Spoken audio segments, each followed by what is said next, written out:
दोस्तों सोचिए, आप हर महीने थोड़े थोड़े पैसे बचा रहे हो। एफडी में, म्यूचुअल फंड्स में या शेयर मार्केट में एसआईपी कर रहे हो। साल 10 साल मेहनत कर रहे हो, लेकिन जब खाते की बैलेंस चेक करते हो तो लगता है अरे ये तो कुछ बड़ा ही नहीं हुआ। शायद आपको भी कभी कभी लगता होगा यार ये कंपाउंडिंग का जादू जो सब बताते हैं वो आखिर दिखता क्यों नहीं। यही सबसे बड़ी गलती हो जाती है, लोग कंपाउंडिंग को जल्दी छोड़ देते हैं, ठीक उसी समय जब असली खेल शुरू होने वाला ही होता है।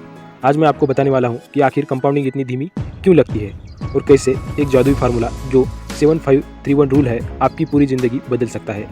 अगर आप इस वीडियो को आखिर तक देखेंगे तो मैं गारंटी देता हूँ कि कंपाउंडिंग की ताकत को आप एक नए नज़रिए से देखेंगे और शायद ये वीडियो आपके करोड़पति बनने का रास्ता खोल दे। अब आइए असली बात समझते हैं। कंपाउंडिंग सीधी रेखा में काम नहीं करता, बल्कि एक कर्व पर चलता है।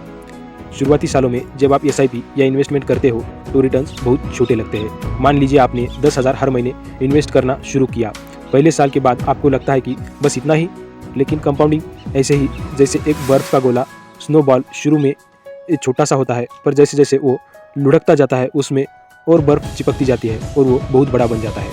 लेकिन असली जादू कहाँ आता है? वो आता है तब जब आप पेशेंस रखते हैं और इन्वेस्टमेंट को समय देते हैं। अब मैं आपसे पूछता हूँ, अगर मैं कहूँ कि 1 रुपये को हर दिन डबल किया जाए तो 30 दिन बाद आपके पास कितने पैसे होंगे? ज़्यादातर लोग कहेंगे 1000 या फिर 5000 या ज़्यादा से ज़्यादा 1 लाख। लेकिन सच्चाई यह है कि 30 दिन बाद वो रकम 53 करोड़ यानी 53 करोड़ से भी ज़्यादा हो जाएगी। यही है कंपाउंडिंग का जादू। लेकिन दिक्कत यह है कि पहले 10 से 15 दिन आपको लगेगा कुछ भी नहीं हो रहा। शुरुआत इतनी धीमी होती है कि दिमाग कहता है भाई ये टाइम वेस्ट है, और यहीं पर 90% लोग हार मान लेते हैं। अब आते हैं 7531 रूल पर।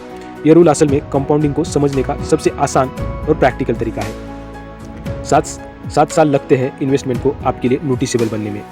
उसके 5 साल बाद कंपाउंडिंग अपनी असली स्पीड पकड़ना शुरू करता है, और उसके 3 साल पहले आपको लगने लगता है कि अब सही ग्रोथ दिख रही है। और 1 साल में ऐसा ग्रोथ आता है कि आप खुद सोचेंगे काश मैंने इसे और पहले शुरू किया होता। इसे एक एग्जाम्पल से समझते हैं। मान लीजिए आप 10,000 महीने एसआईपी कर रहे हैं और 12% का एवरेज रिटर्न मिलता है। पहले 7 साल तक आपका कॉर्पस इतना बड़ा नहीं लगेगा, लेकिन 10-12 साल के बाद अचानक आपको लगेगा कि ग्राफ ऊपर की तरफ उड़ने लगा है। 20 साल बाद वही 10,000 की एसआईपी करोड़ों में बदल जाएगी। यानी शुरुआत हमेशा धीमी होती है, लेकिन पेशेंस का रिवार्ड बहुत बड़ा मिलता है।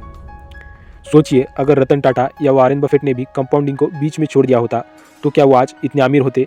वॉरेन बफेट की 99% वेल्थ तब बनी जब वो 50 साल से ऊपर थे। मतलब उन्होंने सिर्फ इन्वेस्टमेंट किया, सालों तक इंतजार किया और फिर कंपाउंडिंग ने उनके लिए जादू कर दिया।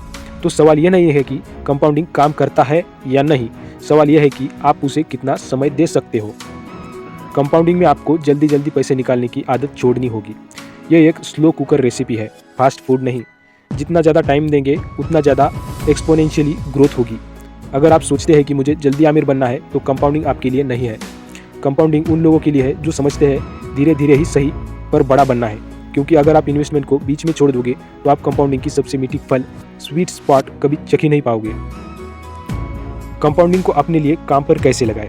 सबसे पहले जल्दी शुरू करें, जितना जल्दी शुरू करेंगे उतना टाइम मिलेगा। दूसरा, कंसिस्टेंट रहे, बीच में बंद मत कीजिए। तीसरा, री इन्वेस्ट कीजिए, प्रॉफिट निकालने के बजाय उसे दोबारा इन्वेस्ट कीजिए। और चौथा, पेशेंस रखिए। कंपाउंडिंग तुरंत रीच नहीं बनाता, लेकिन इवेंचुअली करोड़पति जरूर बनाता है।